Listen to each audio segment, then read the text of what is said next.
मेरी ज़िंदगी में 3 बड़ी घटनाएं घटी। पहली मेरा जन्म, दूसरी मेरी शादी और तीसरा मेरा कहानीकार बन जाना। एक लेखक के तौर पर राजनीति में कोई दिलचस्पी नहीं है। मैं लीडरों और दफा फरोशों को एक ही नज़र से देखता हूँ। असल में लीडर और दफा फरोश दोनों एक ही पेशे हैं। मुझे राजनीति में उतनी ही दिलचस्पी है जितनी गांधी जी को सिनेमा से थी। गांधी जी सिनेमा नहीं देखते थे और मैं अखबार नहीं पढ़ता। असल में हम दोनों गलती करते हैं। गांधी जी को फिल्में ज़रूर देखनी चाहिए थी और मुझे भी अखबार पढ़ना चाहिए।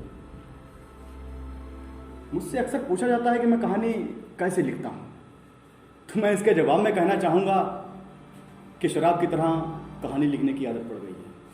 अगर मैं कहानी ना लिखूँ तो मुझे ऐसा लगता है कि मैंने कपड़े नहीं पहने, या फिर गुस्ल नहीं किया, या फिर शराब नहीं पी। अगर देखा जाए तो मैं कहानी नहीं बल्कि कहानी मुझे लिखती है। मैं बहुत कम पढ़ा लिखा आदमी हूँ। वैसे 2 दर्जन किताबें लिखी हैं मैंने, जिस पर आए दिन मुकदमे चलते रहते हैं।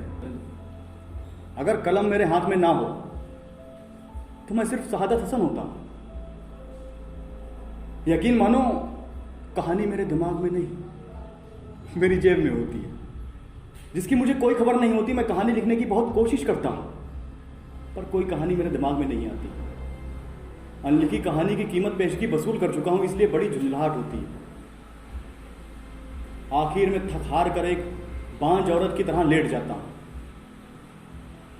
करवट बदलता हूँ, फिर उठता हूँ, अपनी चिड़ियों को दाना डालता हूँ, बच्चियों को झूला झुलाता हूँ, घर का कूड़ा करकट साफ करता हूँ।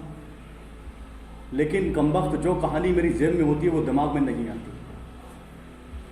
कई बार कमी ये होती है कि मेरी बीवी मुझसे कहती है कि आप सोचिए नहीं, लिखना शुरू कर दीजिए। तो मैं उसके कहने पर कलम उठाता हूँ, लिखना शुरू कर देता हूँ।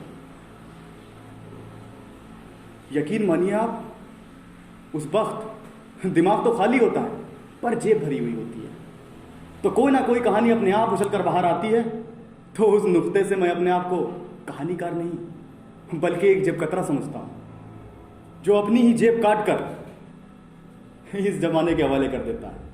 मैं कहानीकार नहीं, एक जेब कतरा ही हूँ। मैं कहानीकार नहीं, एक जेब कतरा ही हूँ।